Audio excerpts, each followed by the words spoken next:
Bismillahirrahmanirrahim. Assalamualaikum warahmatullahi wabarakatuh. Alhamdulillahirabbil alamin wassalatu wassalamu ala asyrafil anbiya'i wal mursalin wa ala alihi wa sahbihi ajma'in. Dakwah adalah menyeru kepada Islam dan merupakan tanggungjawab bagi setiap muslim. Setiap gerak-geri seorang muslim sepatutnya berlandaskan atas kesedaran untuk mengamalkan Islam dan menyebarkan syiarnya, di samping mendidik masyarakat dengan nilai-nilai Islam yang sebenar. Dakwah boleh dijalankan dalam pelbagai bentuk yang sesuai dengan keadaan pendakwah mahupun keadaan mad'u. Konsep dakwah secara umumnya, dakwah berasal dari bahasa Arab, yakni da'wa, da'a yad'u, yang bererti seruan atau ajakan. Dengan demikian, dapat dipahami bahawa dakwah merupakan suatu usaha menyampaikan ajaran Islam yang dilakukan secara sedar dan terancang dengan menggunakan cara-cara tertentu untuk mempengaruhi orang lain agar dapat mengikuti apa yang menjadi tujuan dakwah tersebut. Hukum dakwah. Ramai orang menyangka bahawa tugas menyampaikan seruan dakwah Islam ini atau kerja menyampaikan apa sahaja mesej Islam adalah tugas para ulama sahaja, sedangkan nas-nas Al-Quran dan hadis tidak menyatakan sedemikian.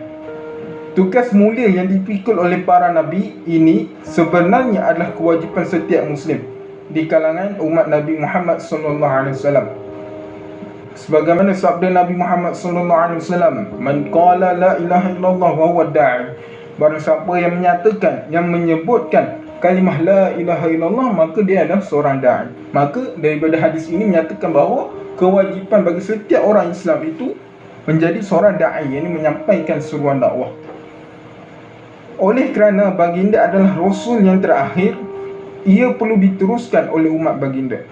Hukum wajib berdakwah atas setiap orang ini dapat dipahami berdasarkan hadis Nabi daripada Abdullah ibnu Amr bahawa Rasulullah SAW bersabda, "Sampaikanlah dariku walaupun satu ayat." Riwayat Al-Bukhari. Firman Allah Subhanahu wa taala dalam surah Al-Imran ayat 104, "Hendaklah," yakni yang bermaksud, "hendaklah di antara kamu satu puak yang menyeru," yakni berdakwah kepada kebajikan, mengembangkan Islam, dan menyuruh berbuat segala perkara yang baik, serta melarang daripada segala perkara yang salah, yakni buruk dan keji. Mereka yang bersifat demikian itulah orang yang berjaya. Sadaqallahul azim. Seterusnya kita bergerak kepada rukun dakwah. Rukun dakwah ada 3. Yang pertama ad-da'i, yang kedua mad'u, dan yang ketiga maudhu'. Okey, da'i bermaksud pendakwah atau orang yang melakukan usaha dakwah. Yang kedua mad'u. Mad'u bermaksud sasaran dakwah atau orang yang cuba diajak ke arah kebaikan. Seterusnya mad'u.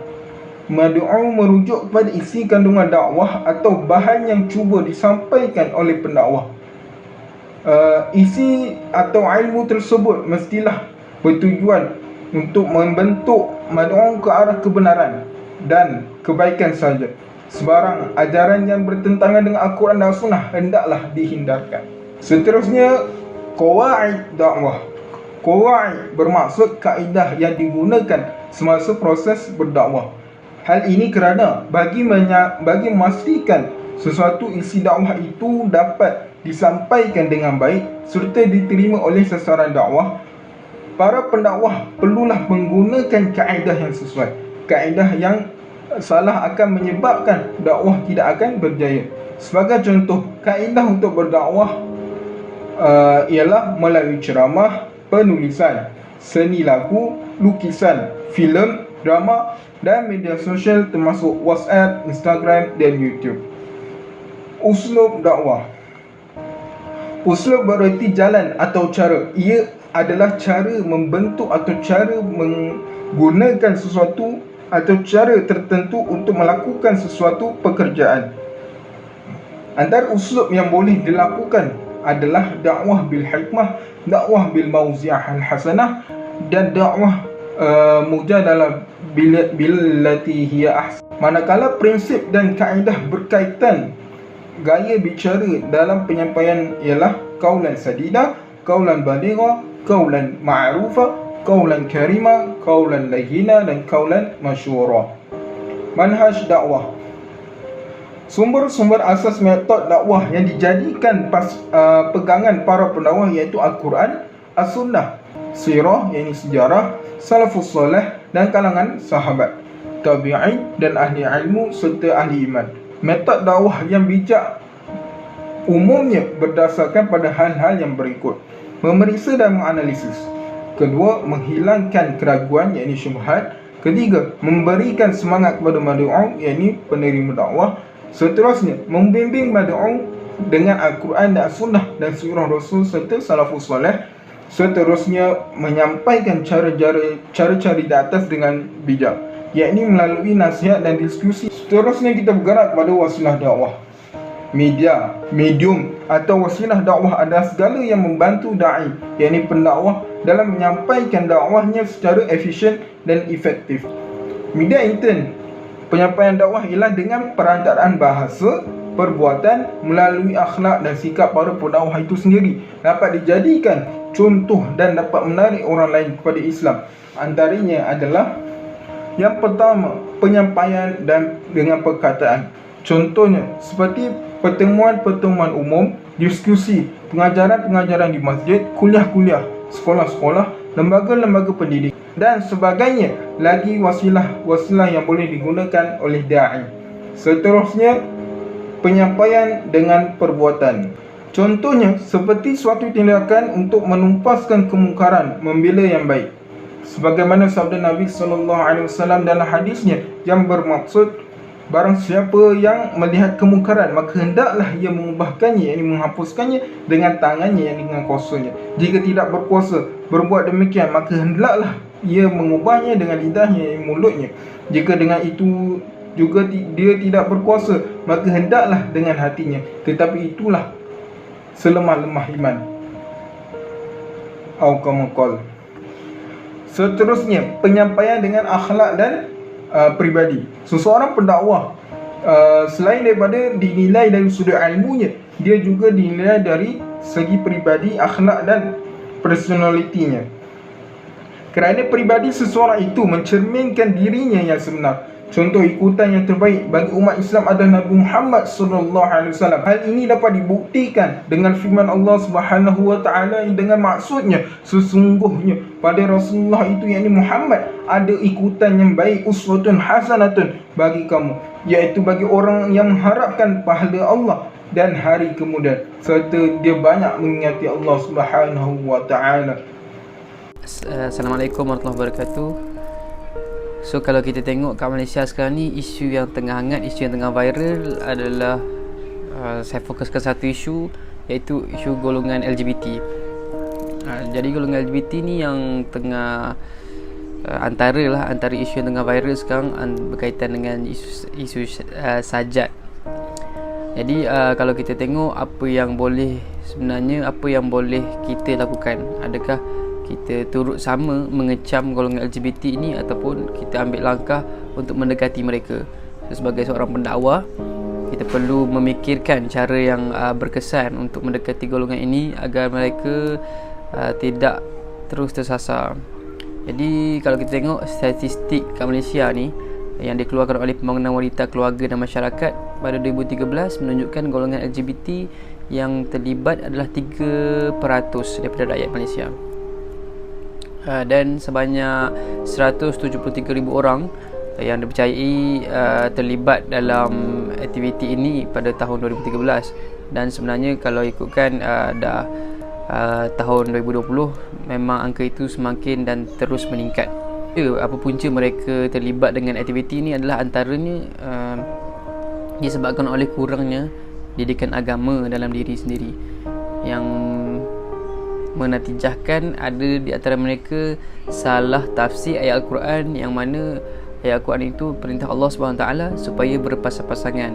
Mereka menyalah tafsir, mereka menggunakan ayat itu bagi menghalalkan hubungan songsang mereka. Jadi antara usaha boleh kita ambil sebagai pendakwah, untuk mengurangkan ataupun untuk membanteras isu ini adalah, yang pertama, kita perlu menggunakan pendekatan yang lebih dekat ataupun pendekatan yang lebih mendalam terhadap golongan LGBT itu sendiri.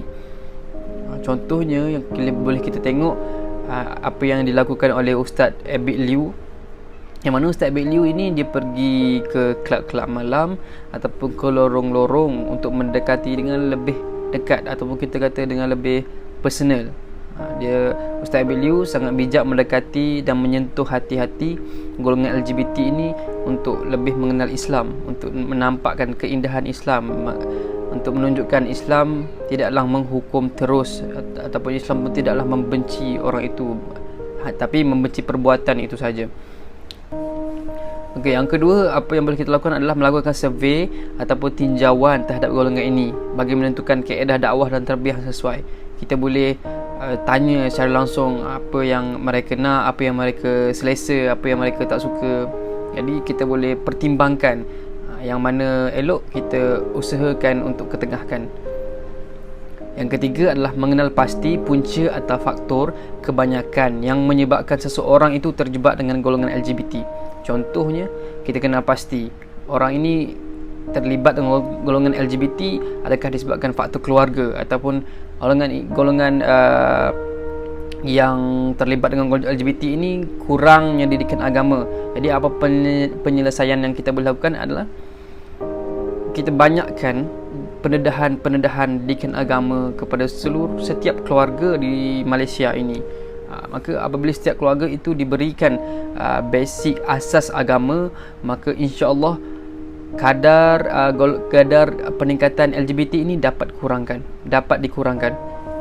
Yang keempat adalah mewujudkan kumpulan pendakwah yang khusus. Yang mana pendakwah yang khusus ini kita dah diberi train dan diberi latihan dan kemahiran yang khusus bagi mendekati dan mentarbiah golongan ini. Kerana tidaklah kita kata semua orang tak boleh berdakwah. Semua orang boleh berdakwah, semua orang boleh menjadi dai, kerana tugas itu memang tugas setiap Muslim. Tetapi apabila golongan pendakwah itu ditrain dengan lebih khusus, dengan lebih ilmu-ilmu yang praktikal dan teori yang kena dengan golongan LGBT ini, maka insya-Allah hasilnya akan lebih bagus. Dan yang terakhir adalah hukuman yang kita kenakan kepada golongan ini berbentuk tarbiyah, iaitu perlu diperkasa seperti mana yang dilaksanakan oleh kerajaan negeri Terengganu terhadap persalah musahaqah. Ini dapat kita lihat oleh kerajaan yang baru sekarang.